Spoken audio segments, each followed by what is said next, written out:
If I could have the next slide, please. So going to introduce a video now, which is from one of our great facilitators on our wellbeing activities, Brian, who we've been doing art with, and he hopefully will articulate a bit more about partnership working from his words. So if we could play the video now, please.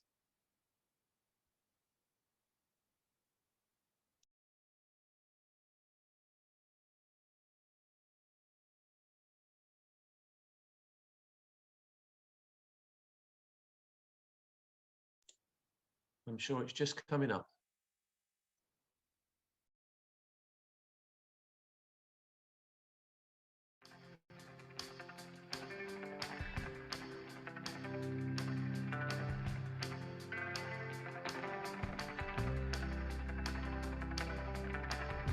About 5 years ago, I met up with Aegis Thanet, and we looked at how we could help with running art classes and helping people in isolation and loneliness to come out, interact with another group and learn a skill at the same time. I run a project called Looking Ahead, where we work with young adults with learning needs, and we help them to develop their skills towards independent living and work. We train them up in a work environment and then hopefully find them employment or employ them ourselves. By Aegis Thanet coming in to my art classes, that helps to fund my project. So by both working together, it really complements one another. Okay, a little while ago, we worked with another project that Aegis Thanet introduced us to, and it was a group called Changing Minds, where I went out to them. Instead of them coming to me, I went to them and taught them the art. And it was a great time. I loved every minute of it, and we were changing people's minds just by showing them that they could paint. And it was a great time. We had a lovely exhibition, and in fact I think we sold some of their work, which surprised them.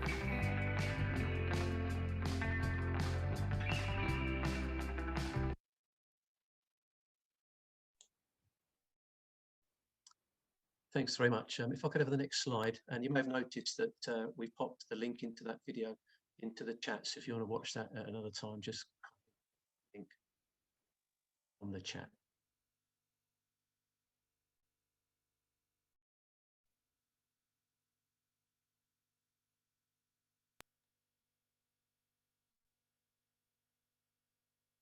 Thank you very much. So Aegis Thanet, the brand. We're really conscious about how important the brand was, and with every part of our project, and this was no exception. We built the brand starting from careful and deliberate consultation with local older people.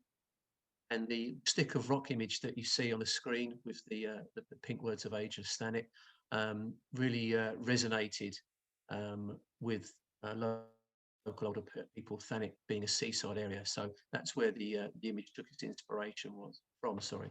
But it was really important that we took a lot of time in carefully consulting with the local older people of Thanet to share with them what they felt, what a good brand might be, and get their feedback. And this is what we ended up with. And also the brands was then reinforced in several ways. So, for example, I mentioned earlier how we always introduce ourselves as being from Aegis Thanet. So again, reinforcing the strength of the overall partnership, that those words would always be used. And using strong marketing material that represents the project rather than our own organisation. So again, it was that constant message about Aegis Thanet and not the individual organisations that helped reinforce the strength of the brand. And significant use of social media has really helped strengthen that brand across all the various platforms that you would expect.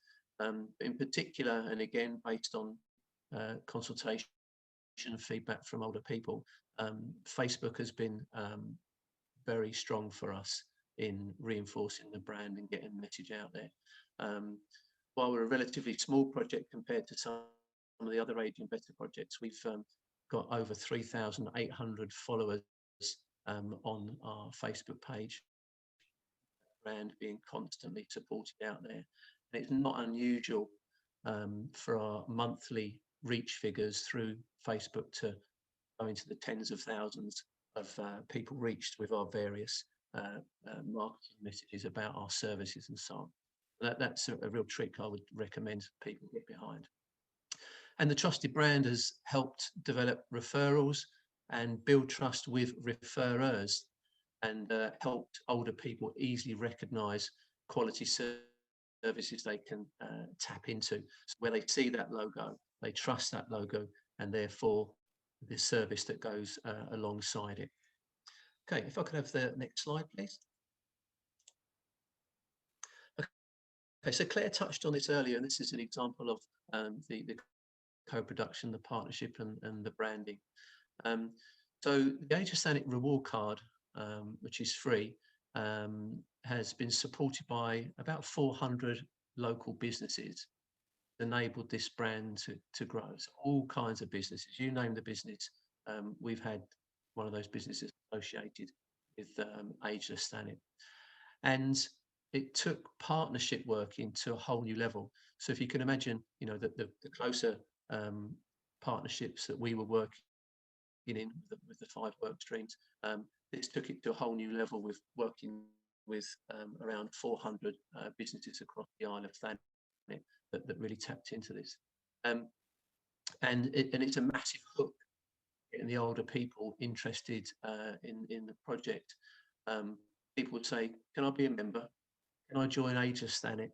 And those, when you think about those questions, that really does demonstrate the strength of the brands and what has come, what got us to the strength of the brand, the partnership work in the co-production, the consultations with the older people of Thanet. So those questions of can I be a member and can I join Aegis Thanet are really quite powerful on the back of all of that work. And you see there it says 9,000 older Thanet residents. That's over 15% of the population of the over 50s population in Thanet, which we're particularly proud of. Okay, if I could have the next slide, please. Okay, so how does this approach benefit co-production? By the way, this picture is of 3 of our amazing volunteers who gave up their time to form part of our government's panel and been involved for many years on the Aegis Thanet bit, and we're really grateful for them and others that give up their time and do such a great. So how does this approach benefit co-production and project success? So bringing in partners with specialist skills and experience means it is more likely to succeed and have a greater impact. Perhaps that's an obvious statement, but one that really resonates with what we have achieved. Because we are one project, it helps to build trust. Less confusing for people having to remember what organisation you're from, and this trust means people feel more comfortable get involved in co-producing. So again, it comes back to that strong message about it is Aegis Thanet. Different organisations coming on board with the project, fully believing in what we are trying to achieve. It's a lot easier to get the word out as all the partners have their own connections, and that belief was really important. Problem solving, it helps to reduce all kinds of barriers because we can ask each other. I alluded to that earlier on. We could easily just pick up the phone or email any of the partners for help and answers, and they were always forthcoming. Lots of people get involved in all areas of the project. We don't believe would necessarily be the case if our brand and our partnership approach wasn't as strong. It makes it easier for them to get involved. And a joined up communication approach helped too. Communicating as Aegis Thanet, not individual organisations. And I know I've mentioned that a couple of times, but emphasise how important that has been. Okay, if I could have the next slide, please. So top tips that we'd like to share with you. So the top tips from our learning are things like, in the early stages of the project, we had some partner organisations who didn't buy into the approach, which led to their work streams not being successful and caused problems for the project. which damages the project reputation. So some, hard conversations had to be had back in the day, which were important conversations to have, which again underlined how important it was to us in Aegis Thanet that it was that joined up approach. We were working to a plan that we would all buy into and all represent and all say that we were Aegis Thanet. And it's important to work with other organisations who are open to working in this way and not stuck in the ways in regards to how they work. And the lead organisation, Social Enterprise Kent, were very determined to achieve this from the start, and that has been threaded right the way through over the years, and it has really, really helped the project be successful. Having a clear vision from the beginning. At the very beginning, we said this is going to be a proper partnership, and this is why we introduced ourselves as being from Aegis Thanet rather than our own respective organisations. It was always about putting the project first.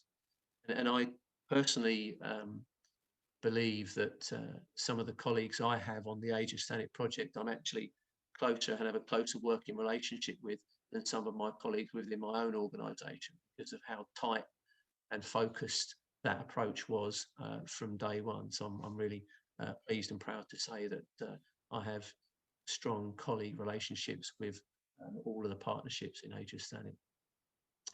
Test and learn approach, you may have heard of that, which has been amazing for us on the project. So it's not about being afraid to make changes if it isn't working. So we again always used to use that phrase that we would challenge things. Are they working? If they aren't, do we try and change them? Or can they be changed? If not, we just park them and we report on what doesn't work, but then get on to stuff that does work. And if it does work well, we do more of that. But that test and learn approach really enabled us to try different things, change the perception of aging, and in regards to wellbeing activities, just coming back to Claire's point, how we were really determined to change the perceptions of aging by providing activities that perhaps weren't normally perceived to be for older people, to things like burlesque dancing, boxing, ballet, and things like that. And always have the end user at the heart of what you do. You can't do this unless you work in co-production, and we were relentless about having the end user at the heart of everything we do, and always consulting with the older people of Thanet in all different ways, be that online surveys, be that when we could do it face-to-face group meetings and focus group meetings. We would do that consistently throughout the length of the project, and we will continue to do that going forward. Go for the next slide, please. Okay, the Aegis Thanet Club. So the Aegis Thanet Club is one of our best, or a few examples, or perhaps one of our best examples of co-production, where older people have been involved in the design and delivery of the club from the very beginning, and have now taken full ownership to enable the sustainability. It was born out of a consultation meeting. So where we had wellbeing activities that people would come along to, so be it burlesque, art, Tai Chi, whatever it might be, at the end of those sets of activities, people would want to do more. They'd want to continue with their the friendships they'd made, and maybe meet up and do other things. So we got that feedback initially. So then we would say, okay, well, how do you want this to work? What do you want to do? And we helped facilitate consultations with older people in group meetings, online, and things like that. So we could really gather that feedback from them and what they wanted, and using their real lived-in experience to help us with that journey and help them go on that journey. And that's when the Aegis Thanet Club came from initially. Okay, so the next one is I'd like to play a video which will hopefully elaborate a bit on the Aegis Thanet Club, and then we'll talk to Pam about it as well.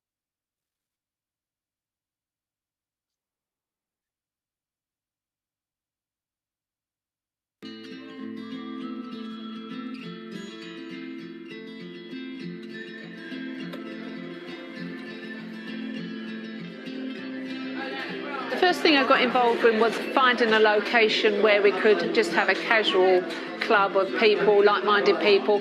We thought about having the games brought along. Some people donated games, and then I applied for funding to get new games, and the funding came from the community fund. Organising this gives people an interest, and we get roughly 25 people a week turn up, so that gives them something to do on a Monday morning. But then a number of people came along who were lonely. Most of them in that category now come along as regulars, and I think they've moved on to other things as well. I'm on my own, so this is some of the things that's very important. You can talk to people, you can get advice from people, and I would find it very difficult not to have a place like this. I think for our cognitive well-being, to keep brains healthy, I've always been a believer that you need to exercise it, in which these games that we play, they're fun, but it's also about cognition. It's about planning what your hand you're going to take, about counting skills. It's about your brain is a muscle, the way I think about it. It's a muscle, and you have to keep using it in order to stave off horrible things like dementia. And I think socialisation is also, from what I've read, is a good way of staving off these types of dreaded diseases, if you like, that you can potentially get in older age. I'm very gregarious, I talk a lot. I mean, without people like, well, around here, who do you talk to? You don't do it in the street anymore.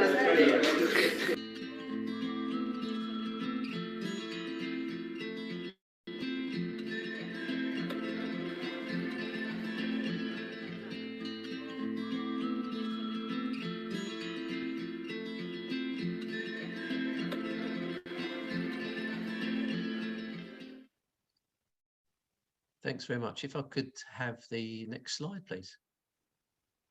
Thank you.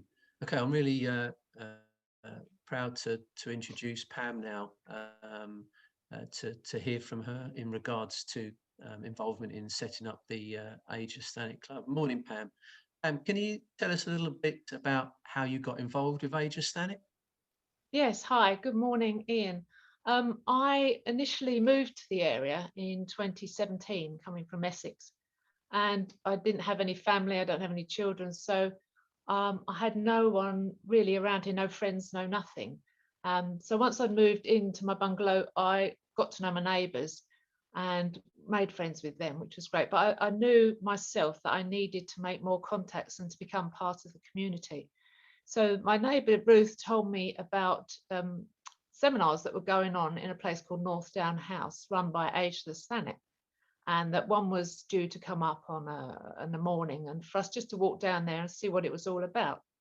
So I went with them, and we went down to North Down House, which is where I first met you, Ian Barker, from Your Leisure, and you were kind of running a little meeting with a lot of people from the area, asking what we wanted to do and what our expectations were and what things interested us. And there were lots of discussions and lots of feedback. But I do remember my neighbour Ruth, she stood up and she said that she thought it'd be a good idea to have social mornings, just a social low-key events, coffee, a chat, just small get-togethers in people's houses. And there were several nods from the room at that stage, and people were saying yes, they wanted to go on board with that one. So she got a few names. And also Heather Biddles was there, and she helped get some names together. So initially Ruth was having us, I was one of them, having us round in her lounge. There was about 8 of us of an afternoon, and we'd have a chat. We started playing ball games. And then we decided that it might be better to broaden it out to the rest of the people that were at that seminar at North Down House with you in. And so Ruth went along to Tesco's. She'd heard of the community room there and spoke to Sue at Tesco's. And Sue had heard of Ageless Thanet. She knew what the organisation was about. And therefore she said, yes, most definitely you can use our room on a Monday morning and come along. And Heather had also had contact with a men's group over at Broadstairs, and she'd spoken to one of the men there about this group that was starting to run and asked if he would be interested in joining in. And that's Chris, who just spoke on the video there, and he became chair. And I got involved and became secretary. So we started meeting at the Tesco's community room, and via Heather, who had all the contacts of the people within Ageless Thanet, the service users, I guess you call them. She contacted them and let them know this thing was starting to run. And people would come to Tesco's. It's easy to get there. You get the bus there. They could do some shopping and then come up to the community room just for a chat, just to see what was going on. As I said on the video, we had some games donated. We had about 8 separate tables that you could fit 6 people around. And then we had different tables would start. One would play perhaps Rummy Cub, another would just be chatting and talking and catching up with each other. We had 2 teachers come to the group who were very good at Mahjong, and they taught people Mahjong. We had card games. And it was just a really good social group, very laid back, and people would come regularly. And as Chris said on the video, people would come for a chat and then they would find out other things. And subsequently, with Ruth's group of people, they organised a couple of coach trips and holidays. So it sparked more groups coming from there as well. Thanks, Prem. That's a great story that you've told there, and obviously I'm aware of that story as being part of it, and it was a privilege to help with that and what you guys have done.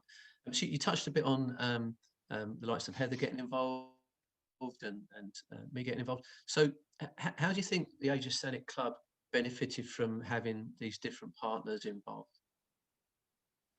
Well, obviously you yourself, first of all, haven't gone to your seminars, and we just thought you're Aegis Thanet. I didn't know the difference at that stage.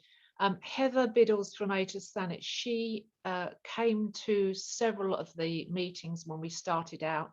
She was always there to support us. She helped us populate the group, the Aegis Thanet Monday Club, by getting people to know where we were, what time we were happening. She even did leaflet drops at the front door there as people were coming in, letting them know about Aegis Thanet and also about the club that was running upstairs. She helped me apply for funding because we had some games, but particularly one game was really popular. We had 2 tables that wanted to do the same game. So she helped me apply for funding to get those games. Also at Christmas time, one of the large manufacturing industries in the area wanted to do something for the community. They'd heard about Aegis Thanet. They contacted Heather. Heather contacted us, which meant that a coach was put on. We're all taken up to this place in their big social room, and a fantastic Christmas dinner was put on. And it was just absolutely brilliant the way that it all worked together. And the group, as I said, the group strengthened. There were coach trips that came out of it. A cruise was done, a short cruise around the Mediterranean. Obviously, all that stopped at the moment. But as it was, as lockdown, it was at its peak. Really, it was really going from strength to strength. Thanks, Pam. That's amazing. I'm constantly in awe of you guys, by the way. Last question for me. How have you benefited personally? I know Claire alluded when she introduced you to do with ukulele and so on. So I don't know if you could tell us a bit about that and how you've benefited personally. Oh, I can't say enough how much I've been, not only from making friends and now being part of the community and having an active part in the community, but through your wellbeing activities of learning to play the ukulele, which I found about through being part of the Aegis Thanet movement. I also learnt that particular skill and have now formed a group of other people that learnt that skill. We've now got a ukulele group. I've made so many friends within that group. I've got the experience of having done the funding application originally through the Aegis Thanet Monday Club. I brought that into the ukulele group, and we've applied for a bass ukulele and music stands, such like. And also I was able to apply for funding for a ukulele festival to be held in Margate through the community, the Aegis Thanet Community Fund. So again, it's just one thing leads to another, and it's all originally about me making friends, but it's all, I hope, benefited me and benefited a lot of other people as a result of originally the seminars that you held at North Down House. Thanks, Emma. That's thank you very much, and hopefully our audience have really benefited from your insights. That's really grateful for that, for you and your time. Thank you very much. If I could have the next slide, please. Okay, I'm going to hand back to Claire now, who's going to look at any questions that people might have. Thanks, Ian. So we've had just had a couple of questions, and actually they're kind of the same, talking about the Aegis Thanet reward card and what the benefits are, and how the rewards work, or how the activities are charged. So maybe if I talk about the reward card, Ian, and then you can talk about the wellbeing activities, because it's slightly different. So I mean, the Aegis Thanet reward card is free for our 50+ residents, and in return for the businesses signing up and having access to all those, you know, the 9,000 card holders, each business can offer a particular discount or special offer on production of the reward card. So for some businesses that might, you know, cafes and restaurants, that might be a free drink when you order a main meal, or I know some did sort of coffee and a pastry for half price on a Wednesday morning. So the idea was that it was to connect businesses with individuals. But what we saw as we were going on was that lots of our reward cards benefited hugely, or reward card holders, sorry, benefited hugely. So we had local carpet fitters, for example, who offered a certain percentage off their carpets and carpet fitting. So I know some people saved sort of £200-300 on that. And we've got some really great examples of that. We also used our businesses for holding coffee mornings. So when we were able to, we held regular coffee stops in some of our age-friendly businesses. And the businesses themselves were listed on our website. We have a special app which shows you which businesses are local to you, and a directory that was published twice a year, so a hard copy directory, which was something that we realised not everyone could access the app or the website. So having a hard copy produced was a really, really good thing to be done, and that was distributed across different points in Thanet. So I hope, Marion and Joe, that's answered your question about the benefits of the Aegis Thanet reward card. But obviously do pop something in the question if it hasn't cleared it up, and I can answer that separately. But maybe moving on to Ian, and one of the questions is, how are activities charged? Yeah, of course. So originally our activities were free. The funding was in place to provide free wellbeing activities for a certain period of time, 8 weeks, 10 weeks, that sort of thing.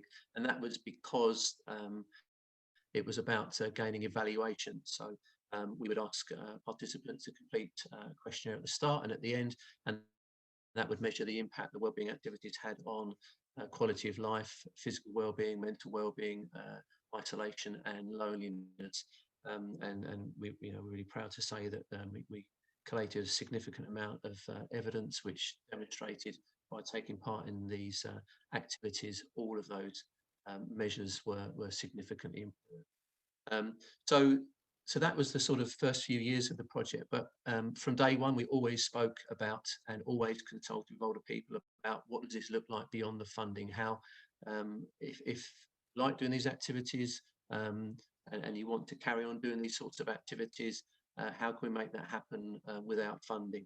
So as we've alluded to throughout this webinar today, we always could consult with the older people of Thanet, and through Google poll surveys, through face-to-face meetings with all different kinds of demographics to gather as much rich information as possible. And the upshot of it was that people loved the activity so much and understood the value behind doing the activities and improving their well-being, that they were willing to pay for those activities going forward. And again, we consulted on them on what does a good price look like for 8 weeks of Tai Chi or art or whatever it is. So we now have a chargeable model in place, which just covers the costs of the venues, covers the costs of the facilitators, and a bit of administration time. And the costs, if you're interested, so for example, something like Tai Chi will charge £4 a week. And we tend to do it in blocks of 8 weeks, so people will pay £32 to come along, and the number of attendances that we had prior to lockdown, and we're hopefully due to start again towards the end of May, the classes would be full. So from the feedback that we got around the pricing and kinds of activities and where, and we basically did what we were told by the older people of Thanet, and it proves that what they said wanted, and they've come along and enjoyed that as well. Hopefully that helped a bit. Thanks, Ian. And I think this is a little bit of a follow-up question here, asking about whether the scheme relies on volunteers or are instructors paid? So so with the paid activities, we use various instructors who are paid, so they're not volunteers, and that's based on the kind of activities that we are providing, and some of the experience and qualification along with those particular activities. That said, there have been volunteer-led activities throughout the duration of the project, and that will no doubt continue as well. And the chargeable model and the free activities run by volunteers sat very well side by side, and both were very popular. So it's a combination of both, really. Thanks, Ian. And now a question for Pam, and actually it's probably might then move on to you, Ian, to look at this as a kind of wider partnership impact about COVID, really. And Pam, the question is, have you been able to keep the Aegis Thanet Club going through lockdowns via Zoom or telephone group meetings? And do you see the club getting back to normal soon?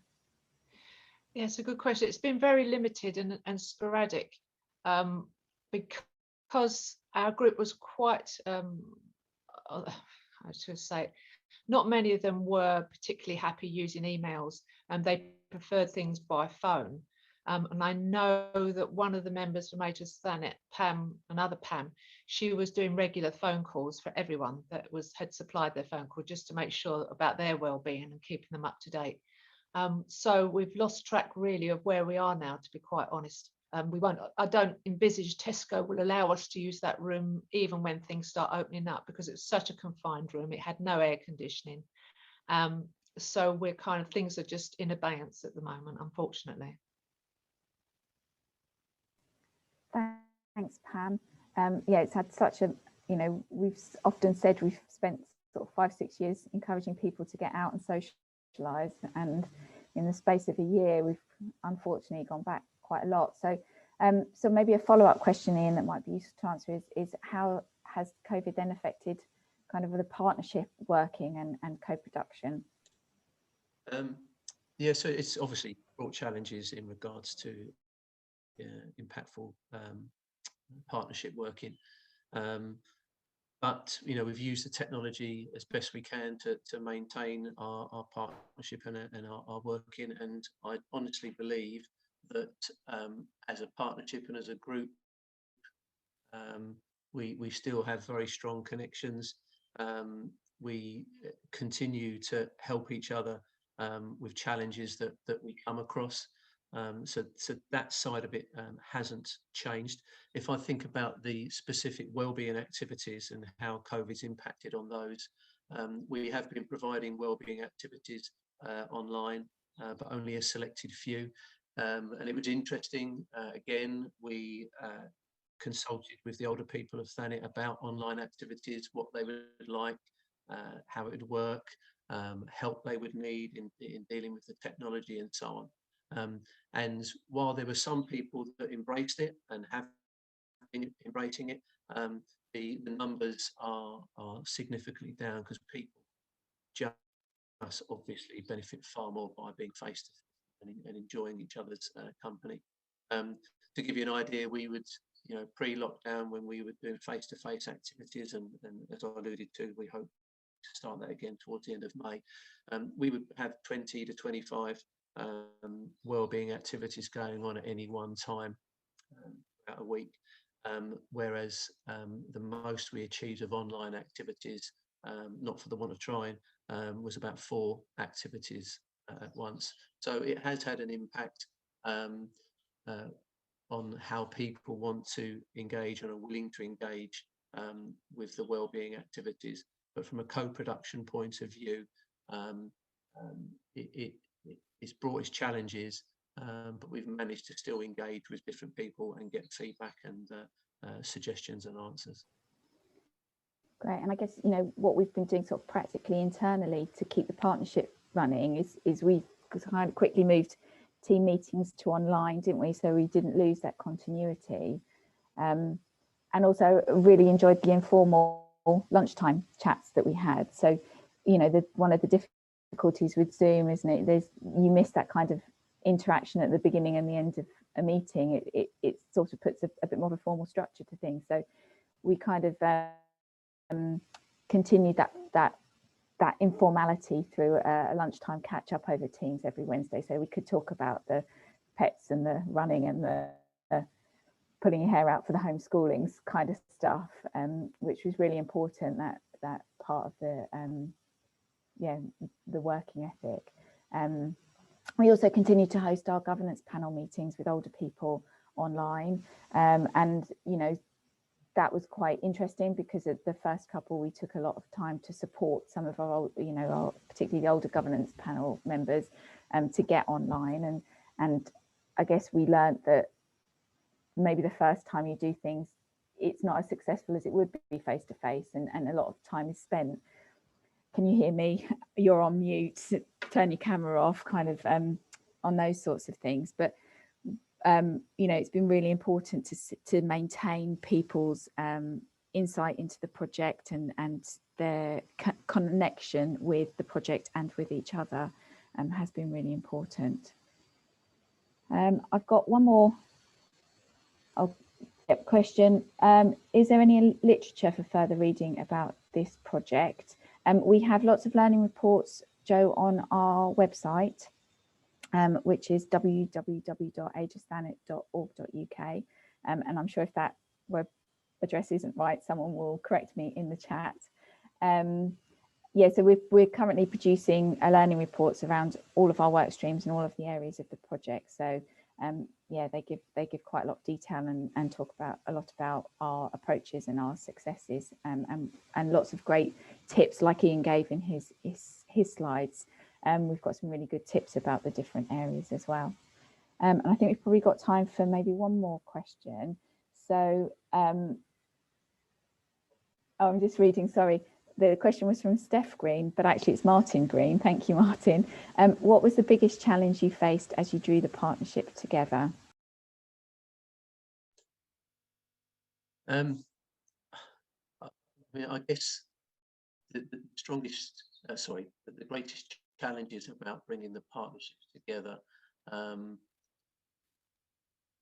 was about the joined up message and everyone buying into that.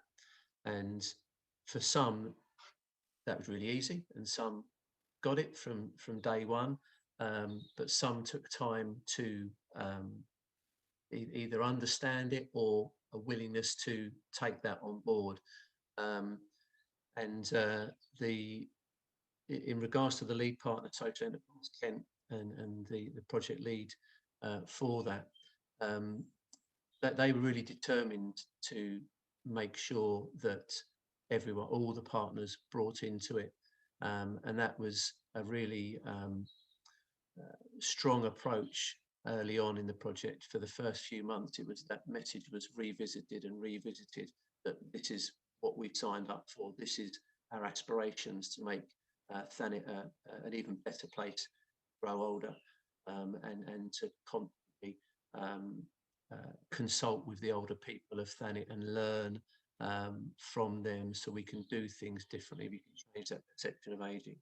So I guess the challenge was about everyone from all different kinds of partnerships, different organisations with different values and different cultures coming together and having that one strong Aegis Thanet culture and brand. But I'm so glad that was the intent and that was the relentless approach, because Aegis Thanet wouldn't be as successful as it has been, and that little sticker rock logo that you see, as trusted and recognised as it is in Thanet in general. So that was the greatest challenge, and there was some tears and tantrums along the way, but it was absolutely worth the pain to get everyone singing from the same hymn sheet because of what we see today and the result from today. Great, thanks, Ian. Got just a couple of questions, but I think we might need to answer at least one of them offline. So one of them is Georgina asked about social strolls. Georgina, can we get back to you? I don't know when they're going to be resuming, but I think they will be soon. And I know we've got volunteer-led nature walks starting soon. So we'll get back to you about that if that's okay. And then the final question was from Alison, who wants to know how we developed the brand. But I'm thinking we've got 5 minutes left of the webinar. Ian, are you happy to take that question now and then follow up afterwards? Yeah, I mean, I'm happy to be connected so we can follow that through. It was a long journey, and we alluded to it a bit on the presentation, but it started out with a few ideas and suggestions that were then shared with older people of Thanet to get their feedback and understand what resonated with them. So then eventually that Stick of Rock brand image was decided upon, but that was only the start of the journey. It was about how that brand was then strengthened and recognised, and I alluded to marketing material that was generic, and it didn't feature your leisure in a strong place, or the Citizen's Vice, or whatever. It was about that Stick of Rock and getting that message out there, and the services being associated with that. And I touched on Facebook and how powerful that's been, and there was lots of learning and how we get that right, the images that we would use, the wording that we would use, and again that was always came out of consultation with older people, and what images they thought worked well, what didn't, and wording. So it was a long journey, but again, because of that relentless approach to consulting with older people and that co-production approach, it is strong because of what it is now. And clearly the reward card and the 400 businesses having that Stick of Rock in their window on a sticker helps massively get the brand out there as well. That's great, thanks, Ian. And I know Alison's going to send us her email address, so maybe we can have more of a chat after that. I'd now like to hand back to Vicky, I think, who's going to close the session.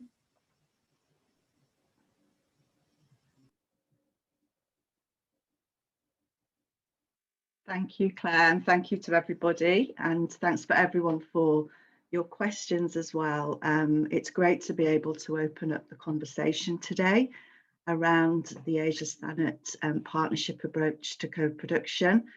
And Ageless Thanet will be back with us during our Festival of Learning actually in May, and we'll be running a workshop for us which will be more interactive, so the conversation will be able to continue as part of that that session. And I'll be in touch afterwards. I'll give you the link to our national YouTube channel, so you can catch up on the recordings of any of the sessions that we've already delivered, and we'll also be sharing the recording to this session today as well. And it's really great to hear from Pam today as well, so thank you, Pam. I appreciate you coming in and working with us on the webinar, and we look forward to sharing some more webinars with you over the next week. We're coming towards the end of our series now, but we still have got a few more webinars coming up in quite close succession now over the next week or so. So please do pop on to the Eventbrite page, which I'll share with everybody, or I have already shared with everybody actually that signed up today, if you do want to sign up to any of the other webinars that are coming up. And you'll have my email address as well. So if anyone does want any further information about what's coming up, but also from Ageless Thanet specifically, then just drop me a line and I can make sure that that I can put you in touch with them as well. So thank you once again to everybody that's attended today, to everyone that's taken part, and we look forward to seeing you hopefully again at our CoPro Festival in the coming months. And I'm going to end the webinar now.